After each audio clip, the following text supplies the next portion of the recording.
Carter, an ordinary office worker, was riding the bus home after work and watching a trailer for a major update to the game. The year was 2023, and with the development of technology, the quality of the game had improved, and the era of virtual reality games had arrived. Carter's lifelong game was Above Fantasy, or Above Fantasy for short. This game is less popular than those that came out around the same time. The reason is that the system of this game is so realistic that the difficulty level is quite high. And, unlike other games, where thanks to donations you can become stronger just by spending money, in the game Nadfont, you pay only when you buy the game itself, and there are practically no incentives for charging. There is a thing in which you cannot become stronger if you do not have the skills. Meanwhile, Carter had already returned to his apartment and closed the door. He threw the bag off his shoulder and quickly ran to the game capsule. It was these conditions of the game that attracted the guy to it, because this game is no longer just a nerd, but already a mega nerd. The guy leaned against the capsule, hugging it and saying that he wanted the work to be finished as soon as possible. And today, the game is getting its first major update in 3 years, and the scheduled time for the update is midnight, and it was only 7 in the evening. The guy looked at his watch and thought that he needed to get ready for now. He pressed a button on the capsule's body, and its lid opened, revealing a chair inside.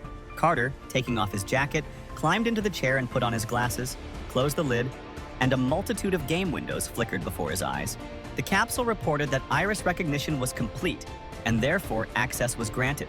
The game greeted the guy and told him to choose the character he wanted to play as, and many figures of people appeared in front of him. In the world of this game, you are treated as if you were dead, even if you only have 3 max-level characters with you. Carter had all 7 characters. However, he was about to approach a character who was not currently at max level. It was a figure of a guy in simple clothes. The character's name was Dio. He was level 10 and had no class. Carter touched the character and shouted that he chose it. This is the character that is used for inventory, and the guy took it specifically for storing items. With bright rays, the guy found himself in the middle of some square, and he had already become one with the character. The guy immediately opened his inventory and noted that a new class had appeared. And while he was organizing his items, he needed to collect items that would provide a level increase. The guy noted with irritation that there were hundreds of different items in his inventory. After a while, Carter ran his hand over his forehead and sighed with relief. He approached the NPC, the keeper of the warehouse, Tony, who was an old man with no hair and a long white beard, and thought about how he only had the storage of the village of Evra left. Organizing the inventory took a long time because the items were so mixed up, and the guy asked Tony to open the subspace. Tony replied that they hadn't seen each other for a long time, and that the fee for using it was 1 silver coin. In this game, the system is such that the fee for use increases proportionally to the level. This is also the reason why players keep the character with the inventory until level 10.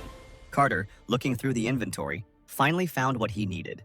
He extended his hand, and it calmly dived into the game window.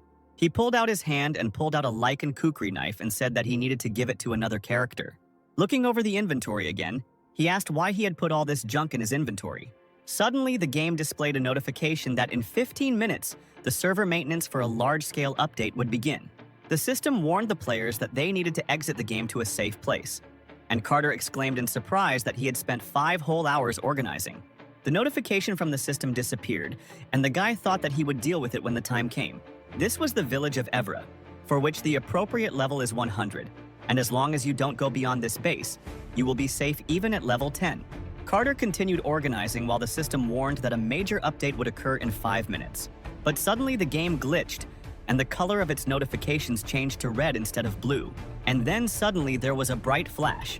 The guy had his back to all this, and therefore didn't notice anything strange. And the game displayed a message that a system error had occurred and that it was no longer possible to send messages. Soon Carter finally finished organizing his inventory and exclaimed that he could do it now. As he stretched, he thought about how hard it had been for him to have to fiddle with this.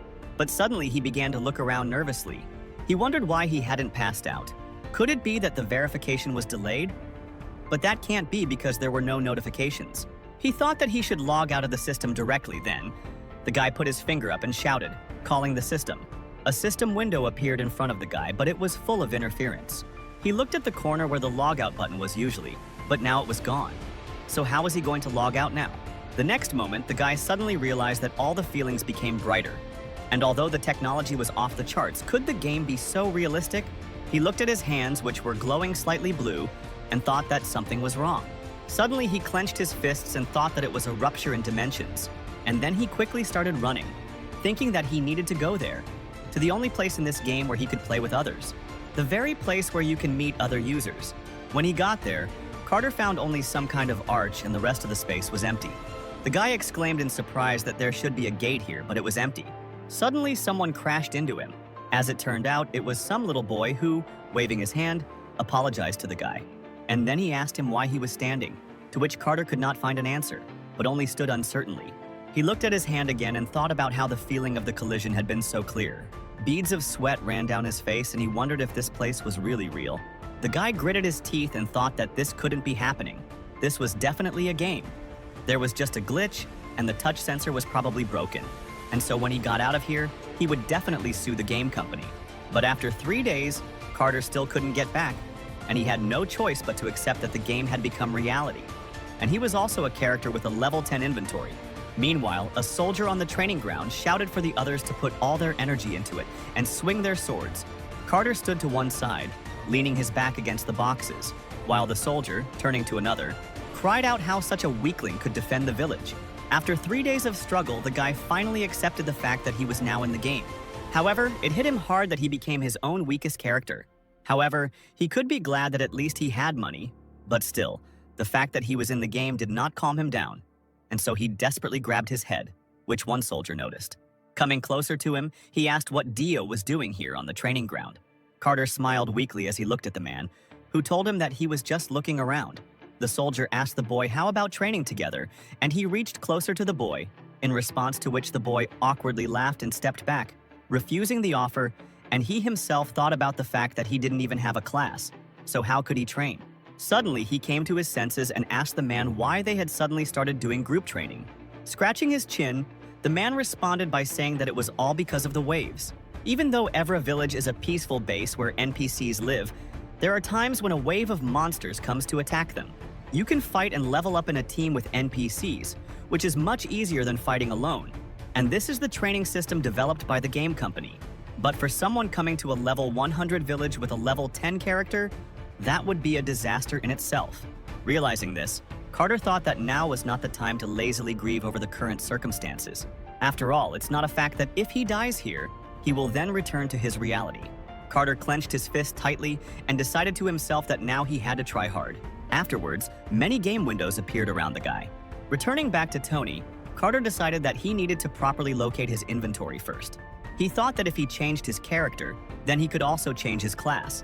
And after finding several scrolls, he concluded that he now had access to a martial arts master and an assassin.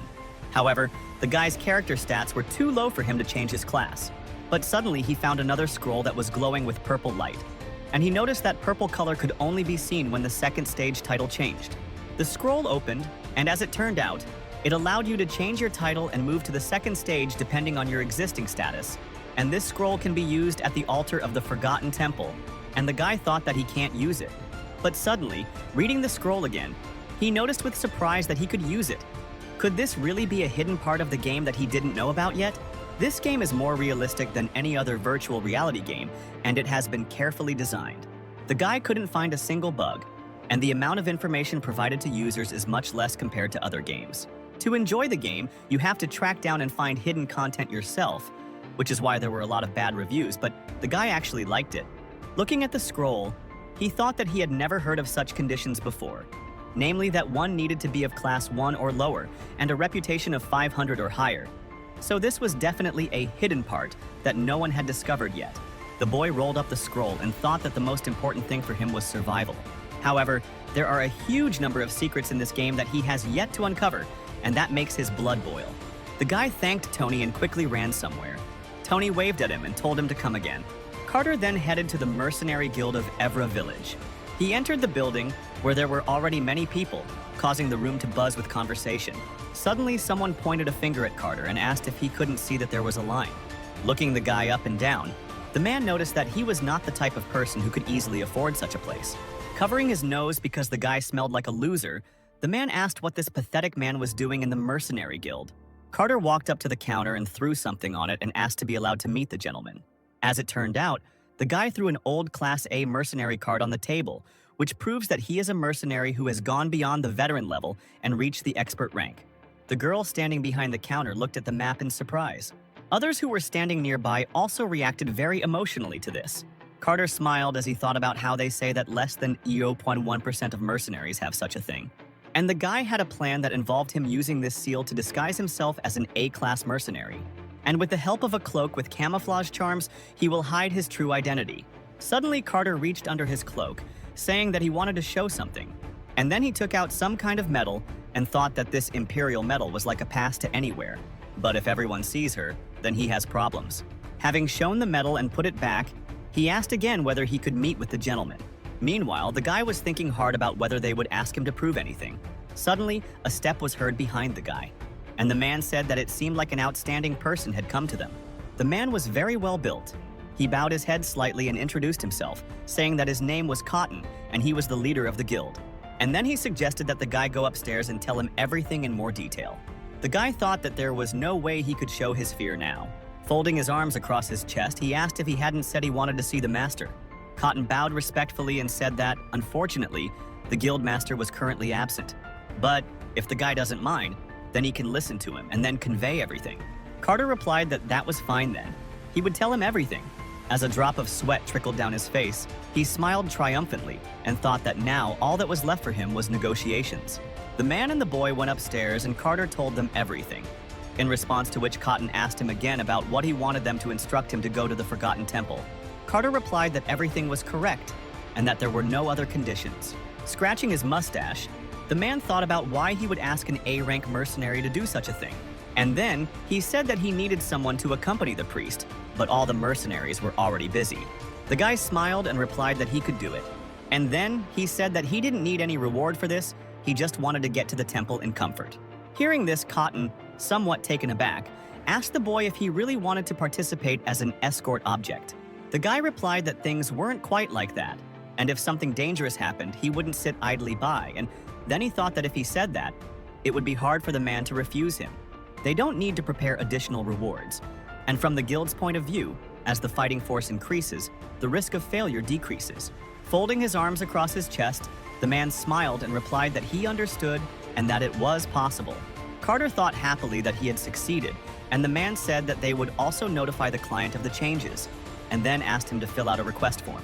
The guy signed a mercenary request contract, and the system informed him that a quest would appear soon. Cotton checked the contract, and then he said that everything was fine and the client would be happy too. And now the guy could go, and tomorrow morning he should come to the north exit. Carter turned and waved his hand in thanks to the man. As he walked out the door, he thought that he needed to go back and prepare carefully, because if his identity was revealed, he would be in trouble. Meanwhile, Cotton smiled strangely after him. The next morning, several mercenaries were discussing that an A-class mercenary would be participating with them. Another mercenary asked what this mercenary was doing in such a remote area, but suddenly they noticed Carter approaching. One of the mercenaries extended his hand to Carter, asking him if he was the mercenary rumored to be there, and he then introduced himself, saying his name was Raymond. Carter replied that his name was Monty. The guy shook the hand extended to him, thinking that at first he had used a pseudonym, as he had planned. But something was wrong. Carter was surprised to find that only 4 guards, including himself, were sent on the mission. He scratched his chin, thinking that they must have cut down on the number of people accompanying him since he said he would be participating. And then he noted with irritation that this Cotton had fooled him. Suddenly, Raymond spoke up, asking if the client had arrived yet. Suddenly, a young girl with red hair that was braided into ponytails ran up to them, and she was dressed in blue, and the girl asked the men if they were her escorts. Stopping, she began to catch her breath and apologized for being late. And then she, putting her hand on her chest, said that she was entrusted with a mission in this temple, and her name is Clara, and she is a priest of the Temple of the Moon. The other mercenaries also began to introduce themselves as Carter watched them out of the corner of his eye, and he noted that her clothes looked shabby. Apparently, she had been through a lot as well. Suddenly, the girl turned her head, noticing someone looking at her. The guy noticed with surprise that the girl was looking at him. The question immediately popped into his head. Does he look suspicious? But perhaps she was looking at him out of curiosity, since it was not often that you met Class A mercenaries. And then they set off on their journey. After some time, it was already dark, and they set up camp and made a fire. One of the mercenaries, pointing his finger at the map, said that tomorrow they would head towards this camp. and it's a bit of a detour, but it's safe, so they're not in any danger. Raymond agreed with the man and said that this was the safest way. But suddenly Carter, who was leaning against a tree, spoke up and said that they needed to take a shortcut. After all, if they go to Camp 3, they will stumble upon a cave there, with the help of which they will quickly get to the temple. Raymond approached the guy and said that they knew this area better, and the path to Camp 3 was still unclear.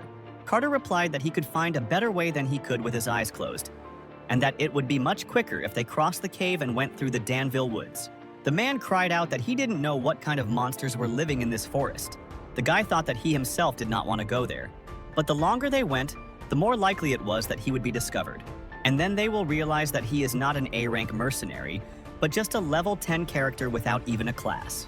He thought that he had to keep this in mind, and he had to never be afraid, and he had to break through. He had to act confidently. And then he firmly said that he was definitely heading towards the third camp. And considering the ladies' endurance, wouldn't it be better for them to take a closer path? And then he said that he was participating in this quest for fun, and time is money. Meanwhile, he thought that they must be very angry since he himself asked, and now he is still indignant. And then he asked Clara what she thought. Awkwardly looking away, she said she wanted to go the faster route. The rest of the mercenaries sighed wearily, and then Raymond said that so be it, but if suddenly something gets out of control, he hopes that Mr. Aranga can resolve everything for them. Carter told them not to worry, but he himself was glad that he was able to so easily attract the girl to his side. The next morning, Carter got up and began to stretch, and then he noted with irritation that his whole body had become stiff. But if this were all a game, just one night of sleep would remove all his fatigue.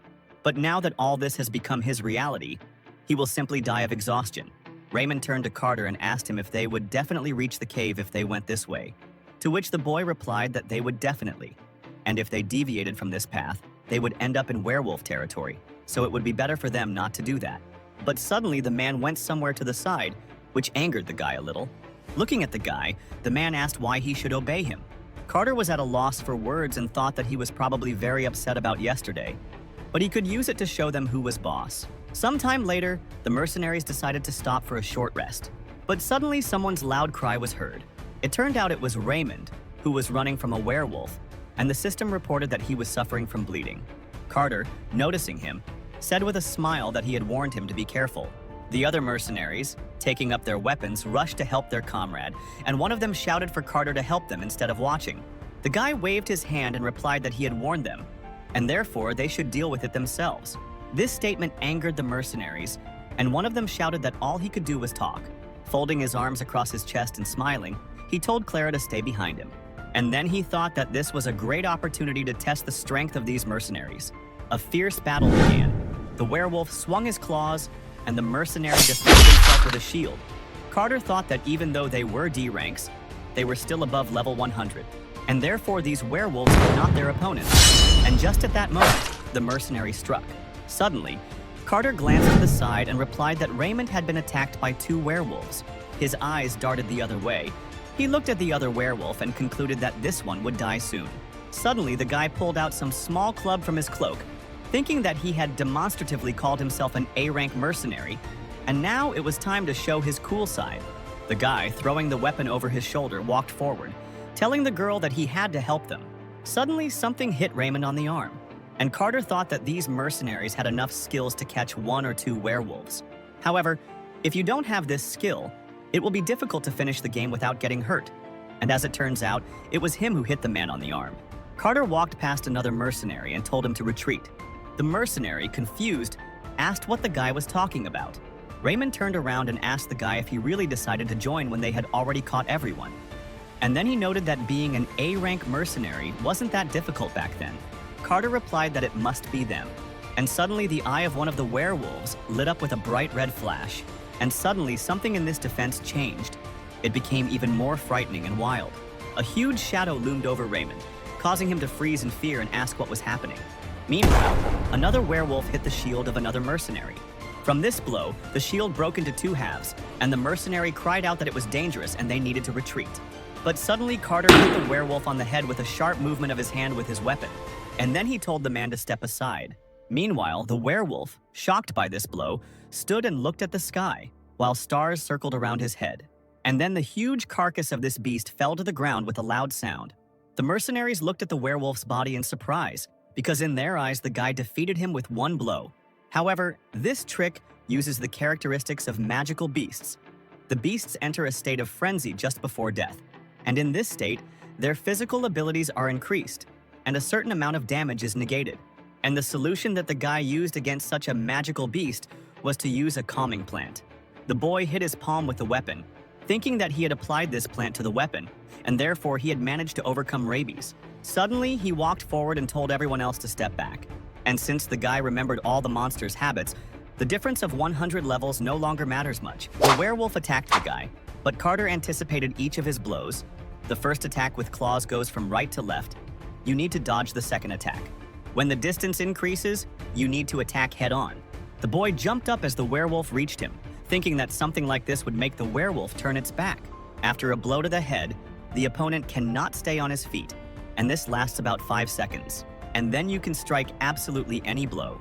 Raising his hand with the weapon up, Carter with a sharp movement hit the monster in the stomach. And then he struck the monster in the head, causing the monster's head to fall back and blood to spurt out like a fountain. And the next second, the werewolf's body fell to the ground, and the guy stood on it with one foot, while blood flowed down his weapon. He thought with a smile that by the time the werewolf came to his senses, he would already be dead, but he was able to put on a whole show. If the werewolf had been in a normal state, he wouldn't have been hurt, because the guy wouldn't have hit him. While Clara was healing the wound on Raymond's arm with her powers, Carter thanked her and said that he was indebted to his employer, to which the girl replied that everything was fine, because it was her job. Carter asked Raymond how he was feeling. Putting his hand on his chest, he said that it was his fault that he had chosen a dangerous path, and then he apologized. Awkwardly looking away and placing his hand on his head, the man replied that everything was fine, and it was his fault too. The other mercenaries were discussing amongst themselves that even if the guy was a bit rude to them, his skills were acceptable and he himself wasn't that bad. Carter thought with pleasure that everything was going according to his plan, and he had managed to earn the gratitude, respect, and trust of the mercenaries. After some time, the team had already reached the cave, and Raymond said that everything was as Monty had said. But he had never thought that there could be a cave in such a place, and therefore, as expected, they should have listened to him right away. Carter replied that absolutely anyone could act as a guide, to which the man told him not to be modest. Raymond said that after completing the mission, he wanted to have a drink and listen to the guy's adventure stories. And the other mercenary asked him to tell in more detail how he got the Imperial Medal. Carter thought that he didn't want them to trust him so much, and he said that it was not time to rejoice yet. And then he said that this cave is protected from monsters, so they can stay here for the night. And then he suggested that the mercenaries determine the order of the night watch on rock, paper, scissors. After some time, Carter himself turned out to be the loser. He sat down on a stone and thought that everything was going very well, and he even won the trust of the mercenaries. If there's one thing he's worried about, it's a major update to the game. He has raised 7 characters to the maximum level and knows the game by heart, but this knowledge can become useless in an instant, so you must always think and act even in the worst-case scenario. While everyone else was already asleep, the guy lay down on his sleeping bag and said quietly, convincing himself that he could handle it. The next day they set out again, and along the way they encountered a wooden monster in which someone immediately made many holes. As it turned out, it was Carter, and the mercenaries began to clap for the guy. And Raymond admiringly remarked that this was amazing because the Ents were falling helplessly. The boy smiled and looked at them, thinking that it was all because he used the herbal cure for the plague that he had invented while he was the owner of a max-level alchemist character. And then he thought bitterly that he would regret the experience he had before. And the system reported that all experience points would be cancelled because he had not changed his title. After some time, something suddenly attacked the mercenaries. However, the mercenary managed to protect himself with a shield. And Carter thought that there were creatures that would attack even if the medicine was sprayed on them. Suddenly, he told the mercenary that it was best to block the stalks of the husky and the ent, but not with a shield. At another point, while Raymond was swinging his sword, the boy told him that it was better to be more aggressive when fighting enemies with status ailments. After trying it, Raymond responded with admiration that it really worked. The others admired him as well, and Carter thought that he still instinctively gave advice. After some time, the team finally reached some large tree. Carter scratched his chin and noticed that it had to be around here somewhere. He started walking around the tree trunk, looking for something, and suddenly he made a sound. As it turned out, he was looking for some hole in the ground from which a faint glow was emanating. The mercenary asked the guy if he could get through this narrow hole, and he replied that he could, and that this was the shortest path to the temple. Raymond asked the other man if he thought he would get stuck, to which he replied that he said he needed to lose some weight. Carter, meanwhile, extended his hand to Clara and warned her to be careful. Blushing slightly, the girl placed her hand in his and answered affirmatively. Carter told her with a smile that they were going to fall now. So she shouldn't worry, the girl asked again. But the guy didn't explain anything to her. And then they jumped into this hole and flew down, while the guy was still holding the girl's hand. Sometime later, they finally landed somewhere, sitting on the floor and holding her head. Clara asked what was going on here, and then she stood up and began to admire the decoration of the temple. Meanwhile, the rest of the mercenaries also landed on the floor with a loud sound, and Clara noted that there was space there, and now there was wall painting. Carter scratched his chin and wondered what these frescoes meant. They must be the main plot device and clues. Looking at one of the frescoes, he thought that, as far as he remembered, this fresco depicted a battle between an evil god and the moon. A battle between an evil god who follows the demon god, the source of chaos, and the moon god. Raymond also looked at these frescoes. Suddenly, he pointed to one of them and asked another man standing nearby what this fresco looked like, whether it was really an execution ceremony. The man replied that the other was an idiot, and that the fresco depicted an inauguration ceremony, and the man in armor was a knight.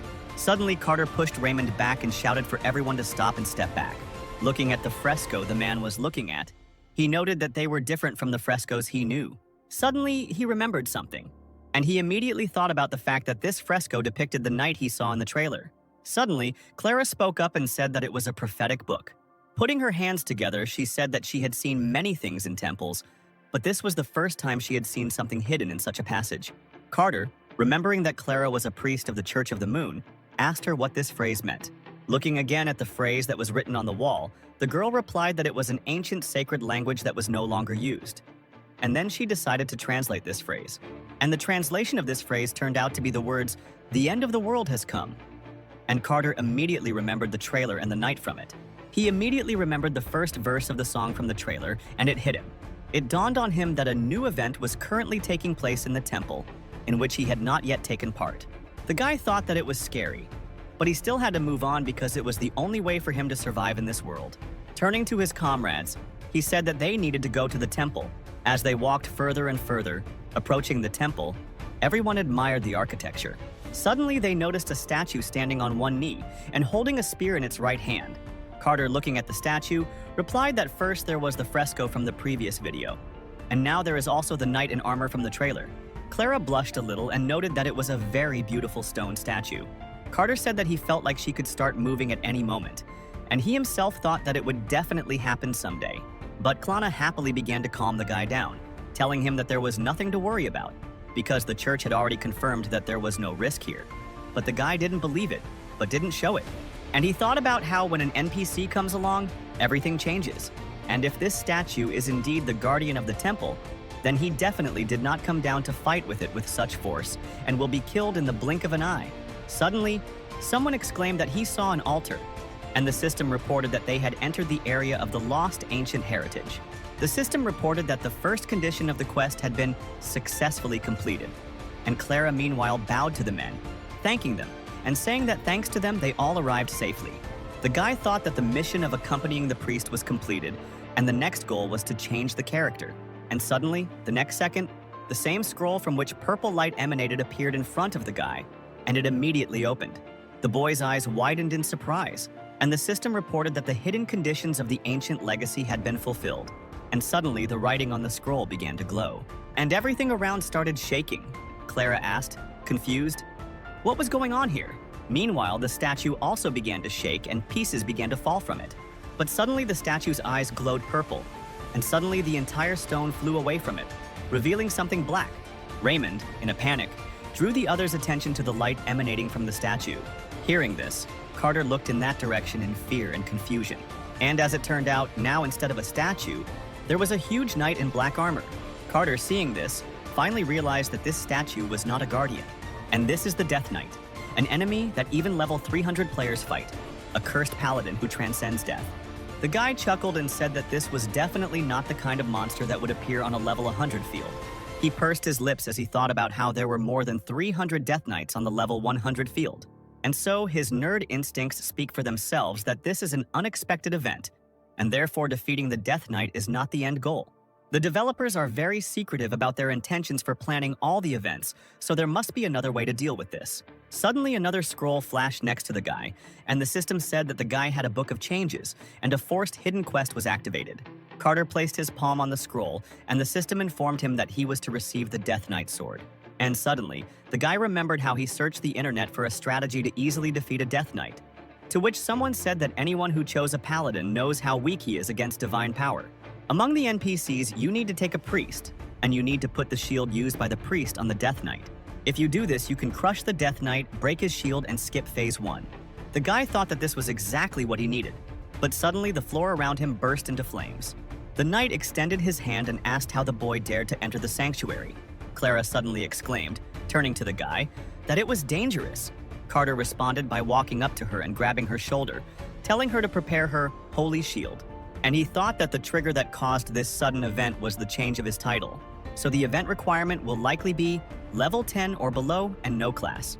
Clara asked the guy if he was really going to fight, and then she exclaimed that she would not allow this because there was no chance of winning. Carter took the girl by the shoulders and leaned down to look into her eyes. And then he said that they would not be able to escape, and therefore she must put the holy shield on the Death Knight as soon as possible. The girl looked behind the guy's back at the knight, and he once again urged her to hurry. The girl's body shook slightly with fear, and she gripped her staff tighter. And then her staff began to glow, and she closed her eyes and cast a spell. The protection of the holy moonlight will protect us. And then she waved her hand and pointed the staff straight towards the knight. Suddenly, Carter placed his hand on the girl's hand, and the light coming from the staff changed slightly. And then he cried out that it was time, and Clara called upon the holy shield. Multiple light chains surrounded the knight. A shield appeared around him as the chains bound him, and the girl exclaimed that it had worked. Carter, looking at the girl, thought that it was surprising that she used the shield as a rope to hold him. But suddenly the guy said that it was too early to relax. After some time, the holy shield fell, and the knight's sword appeared above his head. The knight lowered his hand down, and his palm glowed with purple light. Carter smiled slightly and thought that the first stage had been completed, all thanks to his strategy. But now the second stage comes, and many swords rise into the air above the knight's head. These swords suddenly fell to the floor, sticking into it. Clara screamed again that it was dangerous. But suddenly, Carter shouted out his question about whether she wouldn't recognize him. Suddenly, the system reported that the conditions were met, and the knight's eyes glowed yellow. The guy thought that in any game, the Death Knight is an ordinary opponent, and therefore the Death Knight's business is allowed. The system reported that dialogue had been activated, and Carter thought that if he told a story related to himself, then maybe he could move on to the second stage. He noted out loud that these were all clues to the quest. They were all in the trailer. Mistress Dark, the golden armored paladin shown in the trailer. She waited for the carrion, who had gone to get reinforcements. However, Pavel never returned, and Dark became a Death Knight, and Pavel, who did not return, turned into a wandering ghost. And this imperial medal that can be obtained by catching the ghost indicates that the line continues. Suddenly, Carter cried out, calling for Mrs. Dark. Holding out his hand with the medal on it, he said that the mission was accomplished. The knight stared at the medal in silence. And then she approached the guy, dropping to one knee. And then she praised the guy, saying that he did a good job. Carter noted that he had succeeded, and they recognized him as an ally. The system reported that the boy was able to find out that the Death Knight was Adelia Dark, a holy knight of the ancient Holy Kingdom. Adelia said that a lot of time has passed. She was defeated and lost her god. The wait lasted forever, and many comrades died, and she began to list names. However, Carter could not hear a single name, as if the noise had been deliberately added. Looking at the medal, he thought that it seemed that not all the conditions were met. He began to think actively, trying to understand what else he might have missed. Meanwhile, the knight raised her sword in front of her, from which bright lines of light emanated, and she said that it awakened forgotten hope. And then she swung her sword sharply. The sword landed right on the guy's shoulder, causing him to flinch, and he thought that it looked like the inauguration ceremony shown in the fresco. Suddenly, he remembered the words from the trailer. "You will blossom even in war." It looked like a flower. The guy dropped to one knee, thinking that all the clues were in the trailer, but something was missing. Based on the lyrics of the song, could it be that Dark is not only waiting for factions and reinforcements? Could it be that she is waiting for the one she loves? He thought that the event had already been triggered, which meant that he now had a clue, and therefore he must understand if there is something here connected with the person she is waiting for. He suddenly remembered that he had an A-rank mercenary card, and it was from the Tantu Temple. that was connected to the ancient royal family. And this is no coincidence. As the update progressed, existing items found new uses, and he already told Dark out loud that, although she was cursed to become a Death Knight, someone else was waiting in the body of the undead. And then he held out his hand with the card and asked her if it belonged to her. Suddenly, Dark shuddered with her whole body and took a step back. Her sword fell from her hands. The system reported that Adelia's expectation was satisfied, and she earned the right to reach the path of truth. And suddenly, the armor on her body began to crack, revealing her skin. Her eyes were still black, but her light hair and fair skin were showing through. She asked if he still loved her, even if she thirsted for blood, even if her skin rotted and dried out. She fell limply to the floor, and the guy thought irritably about how he was supposed to know. Dark said that Carter saved her between the light and the dark. His spirit makes her tremble. Carter told her that he was not the one she was waiting for. Handing her the map, he said that he was just a messenger who had brought his things. The woman sadly replied that she knew. She reached out to the map with shaking hands, one of which was still shackled by armor. She touched it, and suddenly there was a bright flash, and she asked for her man to be sent to heaven. She, pressing the card to her chest and getting rid of the dark armor, smiled and said with tears in her eyes that he was her flower, her son, and her truth. Suddenly, the system reported that the story of the fallen paladin was complete, and the reward was the sword of the place of the ancient dead. The reward attribute was the energy of life. The system reported that the user's state was changing as new characteristics were added, and suddenly the guy's entire body turned into static. He looked at his shaking hands, which were pixelated, and suddenly there was a bright flash. Suddenly, Carter, lying on the bed, opened his eyes. Standing up and looking around, he discovered that he was in his room. Smiling nervously, he said that it was all a dream, because a game can't become reality. Suddenly, he remembered everything he had done, and the smile fell from his face. Looking at his hands, he wondered if he was sad to go back. But suddenly he woke up again from someone's loud scream. Thanks guys, this is the part 1 of our manhwa review. I hope we react 5k views and I make the part 2. Love you all.